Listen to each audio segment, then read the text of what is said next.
Meus alunos, estamos de volta à disciplina de língua portuguesa. Daremos início hoje a partir da página 22 e 23 do nosso livrão. Eu quero mostrar uma coisa bem bacana aqui para vocês. É a professora reunida com seus alunos e lendo um conto de fadas para eles. Bem, contos de fadas também pode ser transformado em outros tipos de contos. Nós vamos ver isso hoje na nossa disciplina. Já na página 23 e 24, nós iremos falar, depois vocês vão realizar a atividade, sobre capa e contracapa de livro. Desse livro aqui. Então, qual a importância disso? Pela capa do livro, eu vou saber o título do livro que eu estou comprando ou lendo, o nome do autor, quem escreveu aquela história, quem ilustrou a história também, vem na capa do livro. E esse livro ele pode ser feito de diversos tipos de materiais. Já na contracapa, é atrás do livro. Atrás do livro, eu vou fazer uma pequena leitura de que se trata aquela história. Dei um pequeno resumo dizendo como é aquela história, traz curiosidade, traz coisas divertidas. É uma história tradicional, então a partir da contracapa eu observo esses detalhes. Isso é muito importante para saber se aquele livro vai ser do seu agrado ou não antes da compra, antes de fazer uso, certo? Então, na página 26 e 27, o livro nos traz um conto. E ele não é um conto de fadas, porém, esse conto ele faz uma relação com um personagem bem conhecido por nós. Vamos lá? Olha a imagem. É o Pinóquio. Só que lá no título, as letras estão embaralhadas. A princípio, não fazemos essa leitura do nome do personagem. Mas aí, nós vamos observar o personagem, vamos desembaralhar essas letrinhas, vamos colocar na ordem e vamos montar a palavra com o nome do personagem, que é Pinóquio. Pinóquio ou a baleia. Bem, essa história conta uma baleia que nasceu, viveu em seu habitat. Daí ela encontra dois personagens lá no local onde ela já vive. E aí eles caem no mar e aí vão parar dentro da baleia. Só que no andar dessa história toda, ela conta a real história ali que o autor quer falar sobre o nascimento, a vida, o que ocorreu com a baleia. E nós sabemos que na história do Pinóquio, ele desobedece a pessoa que criou ele, que é o Senhor Gepeto. Ele desobedece o Senhor Gepeto, ele passa por várias aventuras na floresta. Ele acaba gastando o dinheiro que o Senhor Gepeto deu para ele se matricular em uma escola. Ele encontra com a fada diz que ele não pode mentir, e ele mente, ele diz que fez a matrícula na escola, ele gasta uma parte do dinheiro, ele encontra com outros personagens na floresta, e aí o dinheiro dele é passado para esses outros personagens, e aí ele continua mentindo, o nariz dele cresce, e a fada diz que ele não pode mais mentir. E ao passar pelo mar, ele escorrega, não sabe nadar e acaba caindo no estômago da baleia. Acaba sendo ingerido pela baleia. Depois o Senhor Gepeto vai procurá-lo, junto com os pescadores, cai também e acaba encontrando com o Pinóquio dentro do estômago da baleia também. Ele é engolido pela baleia. Então, esses dois textos, eles fazem uma relação com a história, sendo que no final da história da baleia, dessa história aqui da baleia, da página 26 e 27, não fala em nenhum momento sobre as aventuras que o Pinóquio passou até chegar a cair no mar para ser engolido pela baleia, junto com o Sr. Gepeto.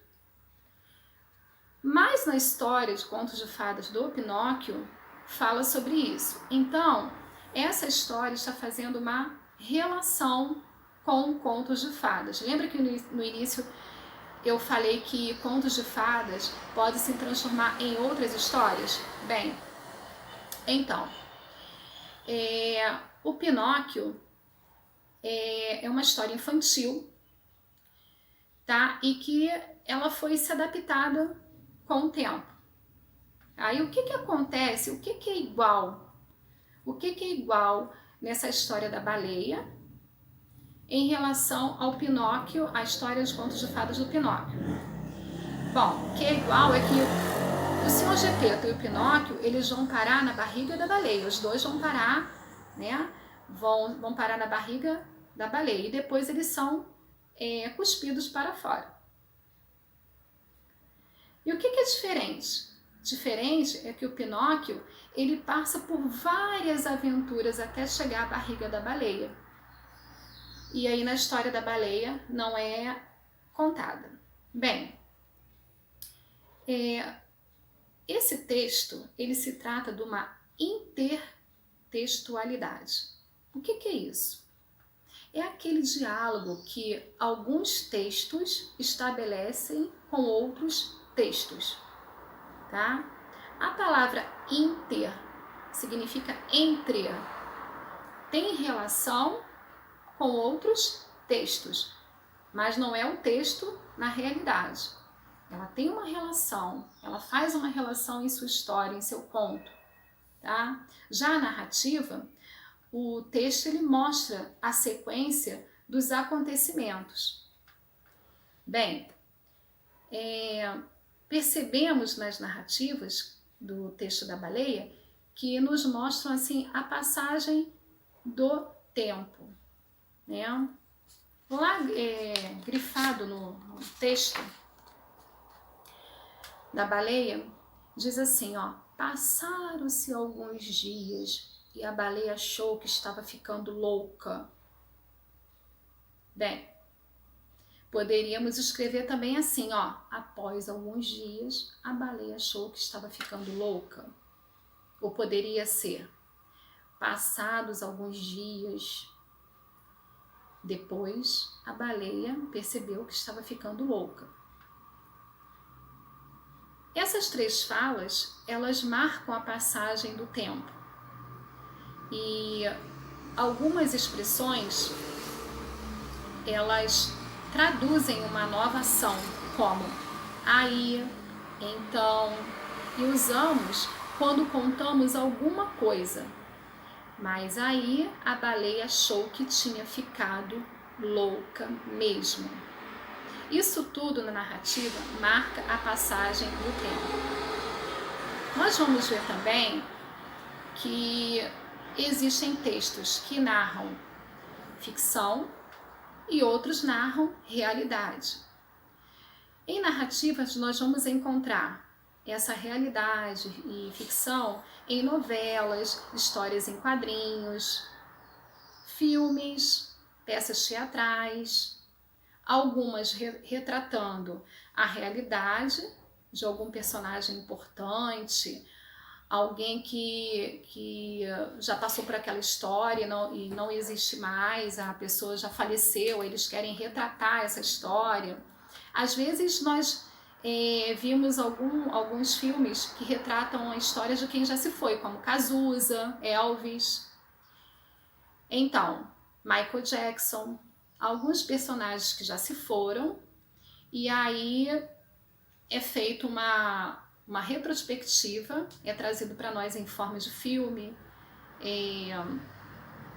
novelas, livros, e aí nós vamos encontrar essa narrativa, essa ficção, quando não é realidade, uma ficção, um outro tipo de história ou uma realidade de tudo aquilo que aconteceu, sendo que com outros personagens, né, se passando como aquela pessoa, até chegar ao fato real. E se for ficção, é apenas uma história contada e escrita por alguém que queira passar uma narrativa de ficção, algo que não é real, certo? Então, o livro nos traz isso e é muito importante que possamos distinguir essa questão de ficção, realidade, narrativas, em vários momentos de nossa leitura, tá? Aquilo que eu falei, prestar atenção, ler sempre mais, ler com cuidado, para que possamos entender, certo? E é possível narrar contos de fadas e inserido em outros contos, por partes? Sim, é possível. Daí você vai ver o que é ficção, o que é realidade e até onde vai o que é igual e o que é diferente. Bem, nós vamos realizar atividades no livro nas páginas 25, 28, 29 e 30, sobre isso tudo que eu expliquei aqui para vocês, tá? Beijo e até já!